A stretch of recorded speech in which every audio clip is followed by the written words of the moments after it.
بسم اللہ الرحمن الرحیم الحمدللہ رب العالمین وصلی اللہ علی محمد وآلہ الطاہرین۔ موضوع گفتگو وضو، اور ہماری اس گفتگو کا عنوان ہے وضو کی شرائط۔ تقریباً 13 شرائط عام طور پہ بیان کی جاتی ہیں، جن میں سے پہلی شرط یہ کہ وضو کا پانی پاک ہو۔ لہذا نجس پانی سے، چاہے وہ کسی بھی چیز سے نجس ہو، اگر وہ نجس ہے تو پھر وضو نہیں ہو سکتا۔ دوسری شرط یہ کہ وضو کا پانی مطلق ہو، یعنی مضاف نہ ہو۔ مطلق اور مضاف کے بارے میں طہارت کے موضوع میں اور پانی کی اقسام کے موضوع میں تفصیل سے گفتگو ہوئی، اور پھر مختصر سے گفتگو کر دیں کہ مطلق پانی وہ ہے کہ جس سے جنرل پبلک کہے کہ یہ پانی ہے، یعنی خالص پانی۔ لیکن خالص پانی سے قطعاً یہ مراد نہیں کہ وہ بالکل منرلز کے اعتبار سے بیلنس پانی ہو، بلکہ ہر وہ پانی کہ جسے کہا جائے کہ یہ پانی ہے، نارمل پانی ہے، خالص پانی ہے، جیسے دریا کا پانی، جھیل کا پانی، سمندر کا پانی، یہ سب کے سب نارمل پانی مانے جاتے ہیں۔ اب یہ اور بات ہے کہ سمندر کا پانی کھاری ہے، لیکن اس سے بھی وضو ہو سکتا ہے، کیونکہ اسے عام طور پہ پانی ہی کہا جاتا ہے۔ لیکن ایسا پانی کہ جسے پانی نہ کہا جا سکے اور لیکوڈ کہا جائے، یا ایسا پانی کہ جس میں اتنی مقدار میں کوئی چیز ملا دی جائے کہ اب اسے خالص پانی نہ کہا جائے۔ مثال کے طور پہ کسی پانی میں شربت ملا دیا جائے، یا کسی پانی کا قہوہ بنا دیا جائے، یا کسی پانی میں دودھ ملا دیا جائے، یا سیب کا جوس، یا اسی طرح سے تربوز کا یا کسی اور چیز کا جوس، گو کہ اسے لیکوڈ کہا جائے گا۔ اسی طریقے سے شربت کو گو کہ لیکوڈ کہا جائے گا اور پانی کہا جائے گا، اور یہ کہا جائے گا کہ مثال کے طور پہ 1 کلو پانی میں 4 چمچے شربت کے ملائے ہیں، تو کیا یہ 1 کلو پانی نہیں رہا؟ تو کہا جائے گا کہ پانی تو رہا، لیکن یہ 4 چمچے شربت ملنے کی وجہ سے اب خالص پانی یعنی مطلق پانی نہیں رہا۔ پس وضو کی شرائط میں سے دوسری شرط یہ کہ پانی مطلق ہو، یعنی خالص ہو۔ تیسری شرط یہ کہ پانی مباح ہو، یعنی پانی چوری کا نہ ہو۔ اسی طریقے سے ایسا پانی نہ ہو کہ جس کی قیمت ادا نہیں کی، یا ایسا پانی کہ جس کی قیمت ادا نہ کرنے کا ارادہ ہے۔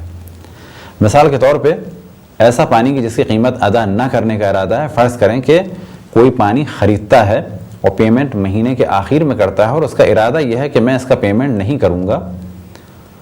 تو ایسی صورت میں اس پانی سے وضو نہیں ہو سکتا۔ اسی طریقے سے کوئی ہوٹل جائے اور وہاں کا واش روم یوز کرے، اور اس کا ارادہ یہ ہو کہ میں اس کی قیمت ادا نہیں کروں گا، کمرے کے چارجز کو ادا نہیں کروں گا، تو ایسی صورت میں بھی اس باتھ روم میں اس کا پانی غصبی مانا جائے گا۔ اسی طریقے سے ایسا پانی کہ جو مخصوص ہو کسی کام کے لیے، یا مخصوص ہو کچھ افراد کے لیے، مثال کے طور پہ کہیں پر لکھا ہو کہ یہ پانی صرف پینے کا ہے اور کسی کام کی اجازت نہیں ہے، تو اس پانی سے بھی وضو نہیں ہو سکتا۔ اسی طریقے سے کہیں پانی کا ٹینک ہو اور وہاں پر شرط لگائی گئی ہو کہ اس ٹینک سے صرف اس اسکول یا کالج یا مدرسے کے افراد وضو کر سکتے ہیں، اور فرض کریں کہ ہم اس جگہ کے نہیں ہیں، تو ہمارے لیے وہ پانی استعمال کرنا جائز نہیں ہوگا۔ اور مثالیں دیں تاکہ بات اور زیادہ کلیئر ہو جائے، کیونکہ بعض دفعہ بہت ساری چیزیں مومنین کو کلیئر نہیں ہو پاتی۔ فرض کریں کسی اسکول یا کالج یا کسی کارخانے میں یا کسی آفس میں باہر کے افراد کا آنا ممنوع ہے، اور ہم ہیں ایک ایسے باہر کے فرد کہ ہمارا اندر داخل ہونا ممنوع ہے، اس وقت منع ہے بالکل۔ اندر نماز پڑھنے کی جگہ بھی ہے اور وضو کا پانی بھی ہے، لہذا کیونکہ ہمارا اندر داخل ہونا منع ہے، اور وضو اور نماز کی اجازت فقط ان افراد کو ہے کہ جن کا اندر آنا صحیح ہے اور ہمارا اندر جانا منع ہے، لہٰذا ہم اس پانی سے وضو نہیں کر سکتے، اور اسی طریقے سے وہاں بھی نماز بھی نہیں پڑھ سکتے۔ چوتھی شرط یہ کہ جس برتن سے وضو کیا جائے وہ برتن مباح ہو۔ ابھی ہم نے بیان کیا کہ جس پانی سے، اب ہم بیان کر رہے ہیں جس برتن سے۔ اس برتن کے موضوع میں بھی دوبارہ ذکر ہوگا، کسی خاص جگہ کا حوض ہو، کسی خاص جگہ کا غسل خانہ ہو، یا وضو کی جگہ ہو، یا باتھ روم ہو، اگر وہاں پر کچھ ریسٹرکشنز ہیں اور منع کیا ہوا ہے، اور ہم ان افراد میں سے ہیں کہ ہم ان افراد میں سے ہیں کہ جن کو منع کیا گیا ہے اور بغیر اجازت کے ہم وہاں پر داخل نہیں ہو سکتے، لہٰذا اگر وہاں داخل ہو کہ ہم اس جگہ پر وضو کریں گے تو وہ کام صحیح نہیں ہوگا۔ پس برتن چاہے اس صورت میں ہو کہ جیسے ٹیپ وغیرہ، اور چاہے اس صورت میں ہو جیسے کہ کوئی کسی کا غصبی لوٹا ہو، غصبی بالٹی ہو، یا حوض ایسی جگہ پہ ہو کہ جس کی اینٹیں غصبی ہوں، یا جو برتن ہے فرض کریں کہ ایک واٹر ٹینک ہے اور وہ غصبی ہے۔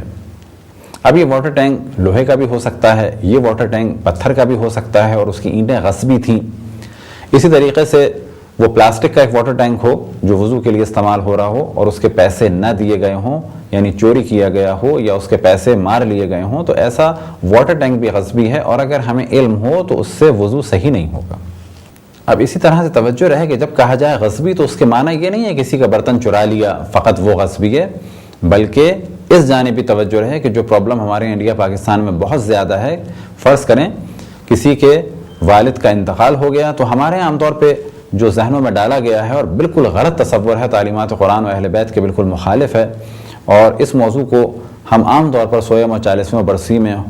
خصوصاً بیان کرتے ہیں، اور وہ یہ کہ فرض کریں کسی کے والد کا انتقال ہو گیا تو گھر کی جتنی چیزیں اور جتنی جائیداد والد کی تھی اس کے حقدار فقط بیٹے نہیں ہیں بلکہ اس کے حقداروں میں بیٹیاں بھی شامل ہیں۔ لیکن ہمارے معاشرے میں عام طور پر والد کے مرنے کے بعد گھر کی تمام چیزیں اور برتن کے بارے میں یہ تصور کیا جاتا ہے کہ یہ بیٹوں کے ہیں۔ ہاں، اگر بیٹیاں معاف کر دیں اور بیٹوں کے لیے کہہ دیں کہ اجازت ہے اس وقت استعمال کرنے کی، یا یہ کہہ دیں کہ ہم نے اپنا حق ان بھائیوں کو دے دیا، ایسی صورت میں تو بلا شک یہ بھائیوں کا ہو گیا، لیکن باپ کے مرنے کے فوراً بعد یہ ساری چیزیں بیٹوں کی نہیں ہوتی بلکہ ان کے وارثوں میں بیٹیاں بھی شامل ہیں۔ اب فرض کریں کہ والد کا انتقال ہو گیا، ایک بیٹا یا دو بیٹے یا جتنے بھی بیٹے والد کے ساتھ رہتے تھے، تو جب تک ساتھ رہتے تھے اس وقت گھر کی ہر چیز کا مالک باپ تھا، اور یہ باپ کی اجازت سے گھر کی چیزوں کو اور گھر کے برتنوں کو استعمال کرتے تھے۔ جیسے ہی والد کا انتقال ہوگا تو اس کے بعد یہ بیٹے جو ساتھ رہتے ہیں ان چیزوں کے مالک نہیں ہوں گے بلکہ تمام وارث، ان میں بیوی بھی شامل ہے، اور اگر ایک سے زیادہ بیویاں ہوں تو وہ بھی شامل ہیں، اسی طرح سے مرنے والے کے ماں باپ شامل ہیں۔ البتہ اولاد کی موجودگی میں بہن بھائی وارث نہیں ہوتے۔ اب یہاں پر کیونکہ مثال ہے کہ مرنے والے کی اولاد موجود ہے تو ایسی صورت میں تو بہن بھائی وارث نہیں ہوں گے، لیکن اگر ماں باپ ہیں تو وہ وارث ہوں گے، بیویاں وارث ہوں گی، اسی طریقے سے بیٹے بھی وارث ہوں گے اور بیٹیاں بھی وارث ہوں گی۔ بس کل تک یہ بیٹے باپ کے ساتھ رہتے تھے تو ان برتنوں کو وہ استعمال کرتے تھے باپ کی اجازت سے، کیونکہ باپ مالک تھا۔ باپ کے مرنے کے بعد ان برتنوں، چاہے وہ کروکری ہو، چاہے وہ کٹلری ہو، اور چاہے وہ بالٹیاں ہوں، چاہے وہ لوٹے ہوں، ان سب کے مالک فقط بیٹے نہیں ہیں بلکہ بیٹیاں بھی مالک ہیں۔ اب اگر بیٹیوں سے اجازت لی جائے تو ان برتنوں سے وضو صحیح ہوگا، لیکن اگر بیٹیاں اجازت نہ دیں یا بیٹیوں کو حق سے محروم کر دیا جائے تو ان بالٹیوں سے نہ غسل صحیح ہوگا اور نہ ہی ان بالٹیوں اور لوٹوں اور برتنوں سے وضو صحیح ہوگا۔ اب اس جانب توجہ رہے کہ جب برتن کے مباح ہونے کا ذکر کیا جاتا ہے تو اسی کے ضمن میں ایک اور چیز کا ذکر کیا جاتا ہے، وہ یہ کہ جس جگہ وضو کیا جائے اور جس جگہ وضو کا پانی گرے وہ بھی مباح ہو۔ اب یہاں پہ توجہ رہے کہ قبضہ شدہ گھر یا وہ گھر کے جن میں عام طور پہ وارثوں کو محروم کر دیا جاتا ہے، جیسے کہ ہمارے معاشرے میں بھائی عام طور پہ قابض ہو جاتے ہیں گھروں میں اور بہنوں کو حق سے محروم کر دیتے ہیں، اسی طریقے سے بعض دفعہ ایک بھائی قابض ہو جاتا ہے کسی ایک گھر پر، دوسرے بھائی کو محروم کر دیتا ہے۔ تو یہاں پر یہ بات واضح رہے کہ ایسے گھر کہ جن میں سے کسی کو میراث سے محروم کیا جائے، اسی طریقے سے قبضہ شدہ گھر، اس قسم کے تمام گھروں میں وضو اور غسل اور اسی طریقے سے نماز باطل ہے۔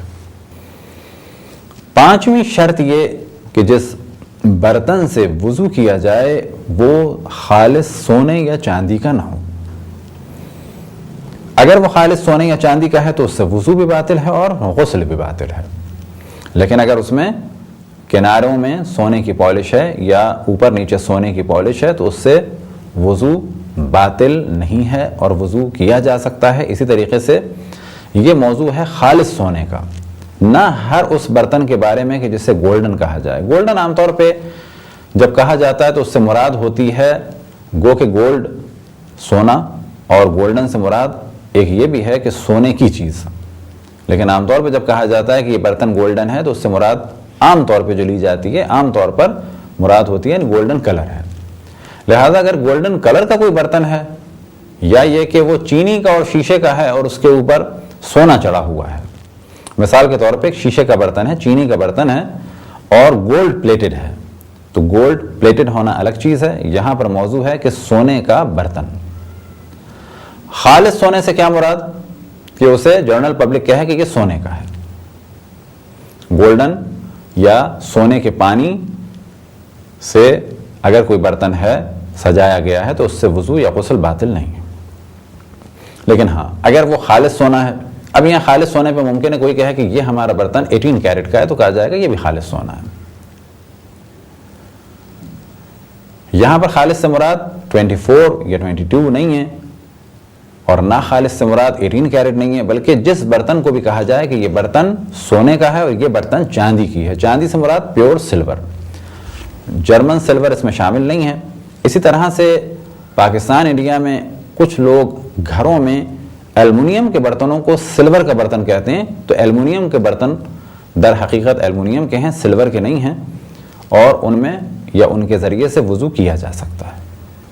چھٹی شرط یہ کہ وضو کے اعضاء اور مسح کے اعضاء پاک ہوں. ایسا نہیں کر سکتے کہ یہ حصہ نجس تھا اور ہم پانی ڈالیں اور اس وقت یہ پاک بھی ہو جائے اور اس کو وضو کاؤنٹ کریں, بلکہ ضروری ہے کہ اگر یہ حصہ نجس ہے, یہ حصہ نجس ہے, تو پہلے پاک کیا جائے, بعد میں وضو کیا جائے. اسی طریقے سے اگر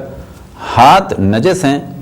تو اس طرح سے صحیح نہیں ہے کہ یہ ہاتھ نجس ہے اور ہم یہاں سے وضو شروع کر دیں, بلکہ پہلے ہاتھ کو پاک کرنا ہے, اس کے بعد وضو کرنا ہے. اسی طرح سے اگر سر کا مسح جس جگہ پہ کیا جاتا ہے وہ حصہ نجس ہے تو ضروری ہے کہ پہلے اسے پاک کیا جائے, بعد میں وضو ہوگا. بس اعضائے وضو اور اعضائے یعنی وہ جگہیں کہ جنہیں دھویا جاتا ہے اور وہ جگہیں کہ جن پہ مسح کیا جاتا ہے وہ پاک ہوں. اب یہاں پہ ایک سوال کیا جا سکتا ہے کہ اگر وہ حصہ پاک ہو لیکن دوسرے حصے پاک نہ ہوں, مثال کے طور پہ ہم ٹوائلٹ گئے اور رفع حاجت کی اور پہلے ہم وضو کر لیں بعد میں پاک کریں. اب ممکن ہے کوئی کہے کیا اس کی ضرورت پیش آتی ہے. فرض کر لیں کہ آپ ٹوائلٹ گئے ہیں اور آپ نے پیشاب کیا اور اب آپ چاہ رہے ہیں کہ پہلے وضو کر لیں بعد میں نہا لیں, تو کیا ایسی صورت میں وضو ہو جائے گا؟ تو جواب یہ ہے کہ اعضائے وضو کا پاک ہونا ضروری ہے, لیکن اگر اعضائے وضو کے علاوہ دیگر اعضاء نجس ہوں تو بہتر یہ ہے کہ پہلے انہیں پاک کیا جائے بعد میں وضو کیا جائے. لیکن اگر وہ نجس ہیں تو وضو تو ہو سکتا ہے. وضو ہونے کے لیے شرط یہ ہے کہ دھوئے جانے کی جگہ یعنی چہرہ اور دونوں ہاتھ پاک ہوں, اسی طریقے سے سر اور دونوں پاؤں کہ وہ حصے کے جن پہ مسح کیا جاتا ہے وہ حصے پاک ہوں.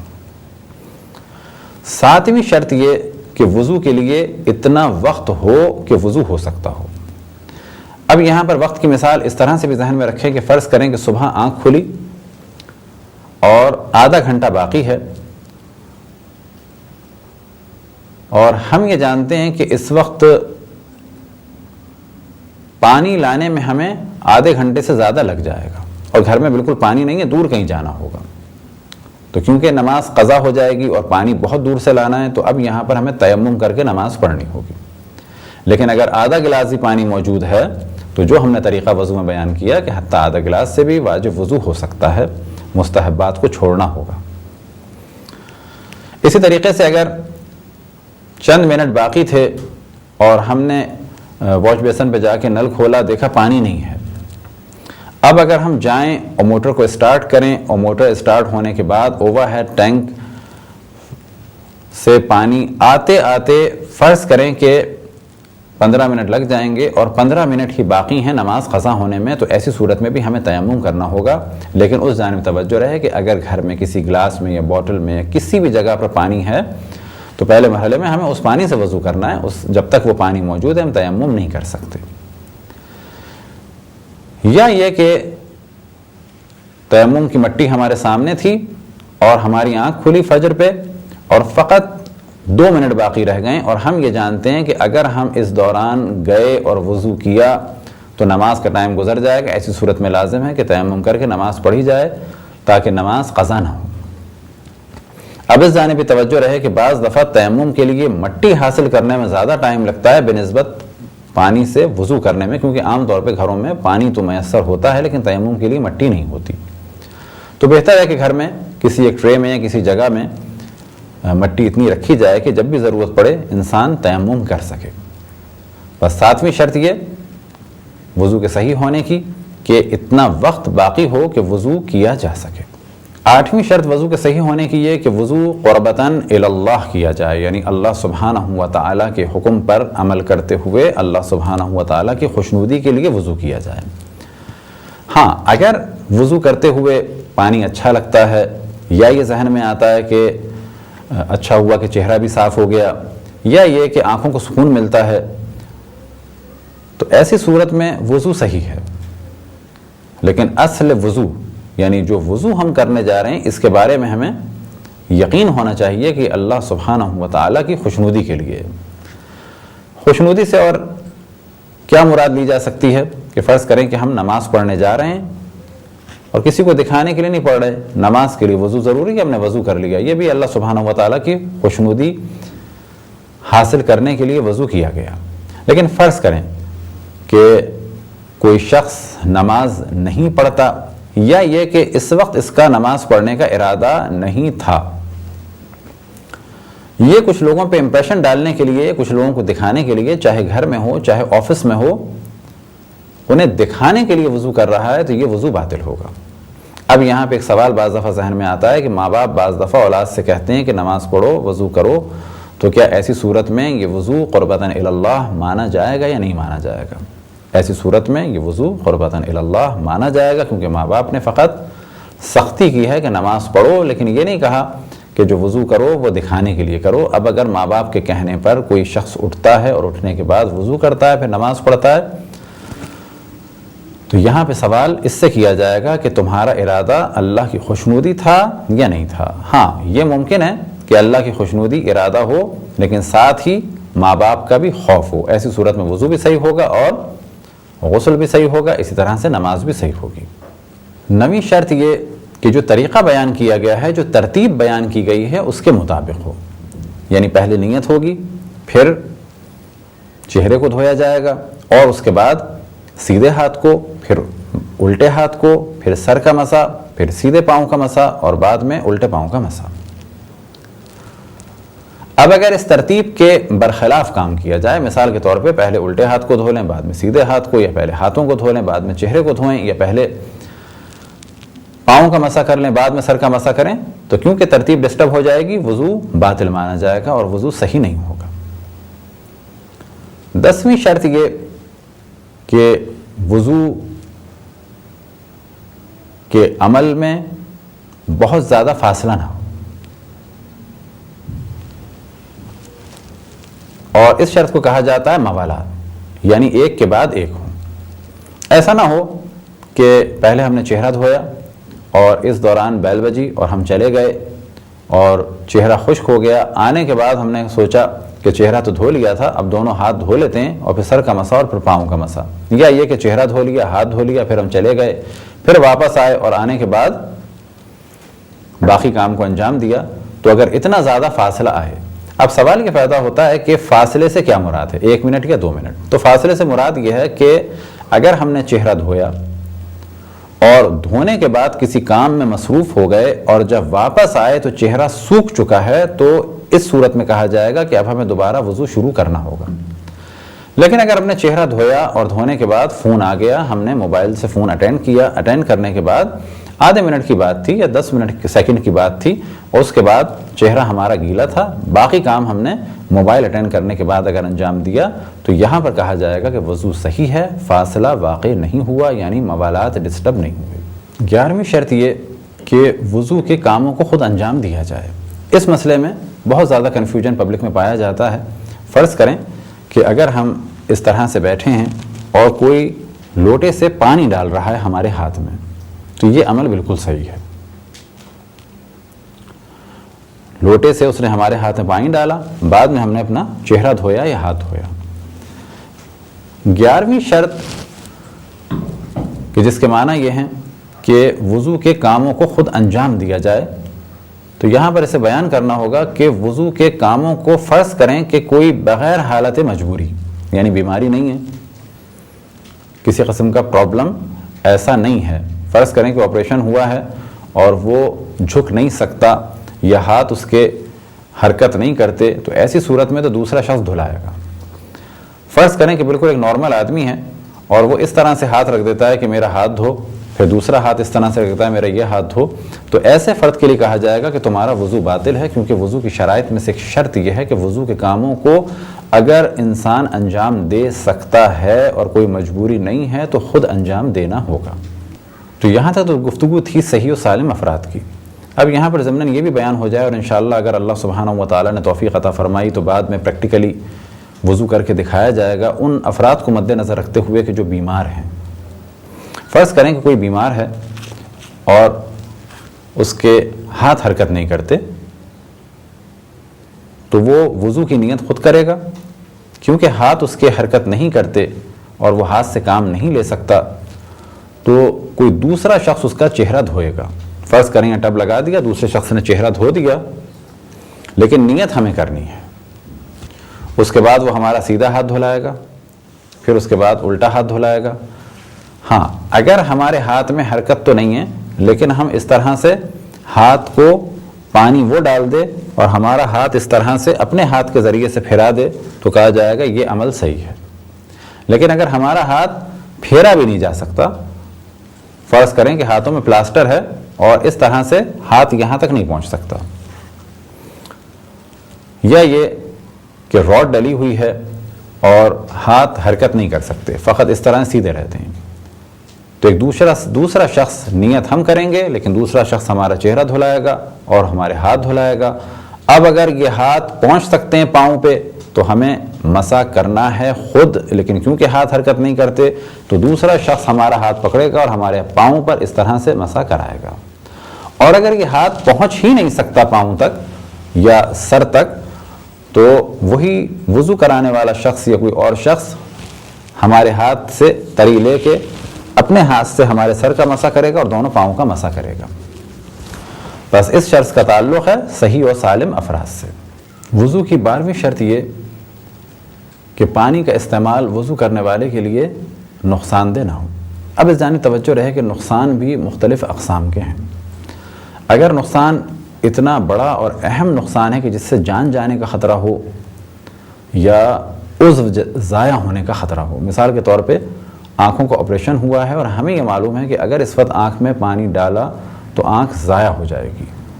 تو ایسی صورت میں وضو کے بدلے تیمم واجب ہے، بلکہ ایسی صورت میں وضو کرنا قطعاً جائز ہی نہیں ہے۔ اب اگر کسی نے اپنے آپ کو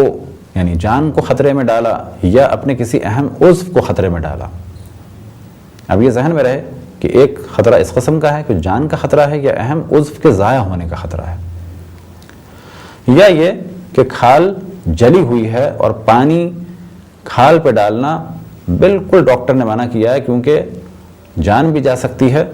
اور اسی طرح سے بالکل کھال خطرے میں پڑ جائے گی اور زخم بہت خطرناک ہو سکتا ہے، تو ایسی صورت میں بھی وضو کرنا جائز نہیں ہوگا۔ لیکن ہاں، اگر ہلکا سا نزلہ کھانسی ہے یا یہ کہ سردی لگ رہی ہے تو ایسی صورت میں نہیں کہا جائے گا کہ پانی نقصان دے، ایسی صورت میں ضروری ہے کہ تھوڑا گرم کر لیا جائے پانی، یا یہ کہ اگر معمولی سی سردی ہے اور جان کا خطرہ نہیں ہے، فقط ہلکی سی اذیت ہوگی نزلے کھانسی میں یا بخار میں، تو وضو کرنا ضروری ہے۔ لیکن ہاں، اگر کسی کی ایسی کنڈیشن ہے کہ پانی ناقابل برداشت ہے، مثال کے طور پہ کسی کو ہڈیوں کا مرض ہے یا بہت زیادہ ضرر ہے پانی کا، گو کہ جان نہیں جائے گی، عضو بھی نہیں جائے گا لیکن ناقابل برداشت ہے، تو اسے بھی تیمم کرنا ہوگا۔ اب ایسی صورت میں جو احتیاط ہے وہ یہ کہ اگر کسی نے وضو کر بھی لیا تو یہ کام اس نے جائز نہیں کیا، اس کی جو ذمہ داری ہے اس کام کو وہ انجام دے، یعنی تیمم کرے اور اس کے بعد نماز پڑھے۔ وضو کی 13ویں شرط یہ کہ اعضائے وضو پہ کوئی ایسی چیز نہ لگی ہو کہ جو پانی پہنچنے میں رکاوٹ بن رہی ہو۔ لہذا عام حالات میں مثال دی جا سکتی ہے کہ خواتین کی اگر نیل پالش لگی ہے تو اس سے وضو میں رکاوٹ ہوگی، لہذا وضو باطل ہے۔ اسی طریقے سے اگر ہاتھ میں چکنائی لگی ہوئی ہے اور یا کوئی بھی ایسی چیز لگی ہوئی ہے جو پانی نہ پہنچنے دے تو اس سے وضو باطل ہوگا۔ اب یہاں پر مہندی کی جانب بھی توجہ دلائی جائے۔ خواتین عام طور پہ سوال کرتی ہیں کون مہندی کے بارے میں۔ کون مہندی کے بارے میں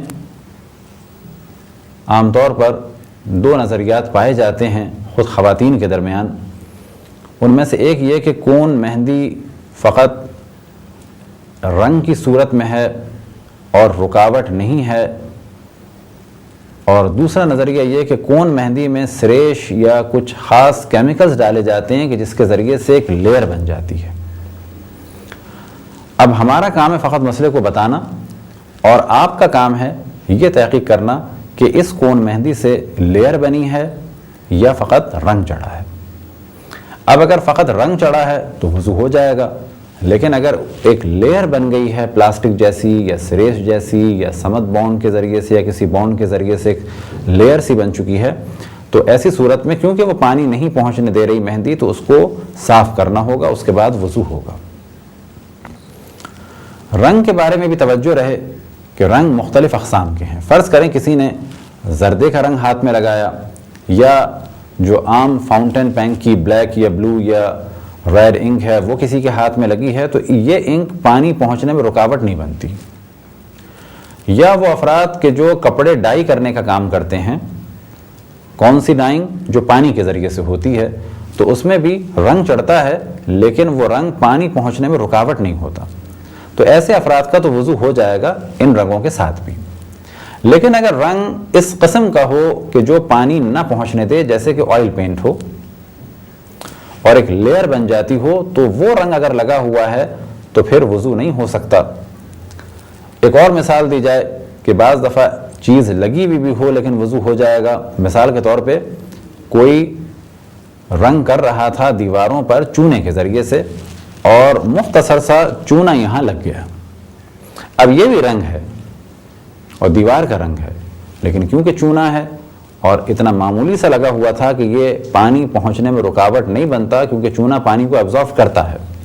تو وضو ہو جائے گا۔ لیکن اگر دیوار ہی کا رنگ ہو، پلاسٹک پینٹ ہو یا آئل کلر ہو، تو گو کہ یہ شخص کلر کرنے والا ہے، گو کہ یہ بھی کلر ہے، اور گو کہ دیوار کا کلر ہے۔ موضوع دیوار کا کلر یا دروازے کا کلر نہیں ہے، بلکہ یہ دیکھنا ہوگا کہ یہ کلر رکاوٹ بن رہا ہے تو وضو نہیں ہوگا، اور اگر رکاوٹ نہیں بن رہا تو وضو ہو جائے گا۔ بس 13ویں شرط یہ کسی قسم کی رکاوٹ نہ ہو ان جگہوں پہ کہ جو وضو میں دھوئی جاتی ہیں، اسی طریقے سے ان جگہوں پہ کہ جن کا مسح کیا جاتا ہے۔ لہذا سر میں اگر تیل لگا ہے تو اسے چھڑانا ہوگا۔ چھڑانے کے لیے ضروری نہیں ہے کہ اس کو دھویا جائے، بلکہ اتنا کافی ہے کہ کسی ٹاول وغیرہ سے یا ٹیشو پیپر سے یا رومال سے یا کسی کپڑے سے کئی دفعہ اس حصے کو پونچھ لیا جائے کہ جہاں پہ سر کا مسح کیا جاتا ہے، تو مسح کافی ہوگا۔ یہ تھیں چند شرائط وضو کے صحیح ہونے کی۔ اب ایک خاص موضوع کی جانب توجہ دلائیں کہ جتنی ہم نے شرائط بیان کی یہ دو اقسام پر مشتمل ہیں۔ پہلی قسم ہے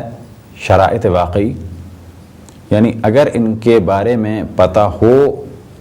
وضو کے وقت تو بھی وضو باطل ہے، اور بعد میں پتہ چلے تو بھی وضو باطل ہے۔ اور دوسری قسم ہے شرائط توجہی۔ شرائط توجہی کے معنی کیا ہیں؟ کہ اگر اس وقت علم تھا اور توجہ تھی تو وضو باطل ہے، لیکن اگر بعد میں پتہ چلا تو وضو باطل نہیں ہے۔ مثال کے طور پہ شرائط توجہی میں سے ایک شرط یہ ہے کہ پانی غصبی نہ ہو، برتن غصبی نہ ہو، اسی طریقے سے جس جگہ وضو کیا جائے وہ جگہ غصبی نہ ہو۔ اگر یہ کام خود کیے ہیں، یعنی پانی خود غصب کیا یا جگہ خود غصب کی ہے یا برتن خود غصب کیا، تو چاہے پہلے پتہ ہو چاہے بعد میں پتہ چلے وضو باطل ہے، یعنی بعد میں یاد آئے وضو باطل ہے۔ لیکن فرض کریں ہم کسی جگہ گئے اور وہاں پر بعد میں ہمیں پتہ چلا، وضو کے بعد، نماز کے بعد یا کئی دن کے بعد پتہ چلا کہ یہ جگہ غصبی تھی، یا جس برتن سے ہم نے وضو کیا یہ برتن غصبی تھا، یا جس پانی سے ہم نے وضو کیا تھا اس دن وہ پانی غصبی تھا، یعنی ہم نے نہیں کیا تھا کسی اور نے کیا تھا، تو کیونکہ ہمیں بعد میں پتہ چلا، اور یہ تینوں شرائط شرائط توجہی میں سے ہیں، یعنی اگر اس وقت پتہ ہوتا ہمیں اور وضو کرتے تو وضو باطل تھا، بعد میں ہمیں پتہ چلا ہم نے غصب بھی نہیں کیا تھا، ہمارا وضو صحیح ہوگا، لیکن اگر بعد میں ہمیں یاد آتا غصب ہم نے کیا تھا تو ایسی صورت میں وضو باطل ہوگا۔ شرائط توجہی میں سے ایک شرط یہ کہ اگر ہمیں علم تھا کہ یہ برتن سونے یا چاندی کا بنا ہوا ہے تو ہمارا وضو باطل ہے، لیکن اگر وضو کے بعد یا نماز کے بعد ہمیں پتہ چلا کہ یہ برتن سونے یا چاندی کا تھا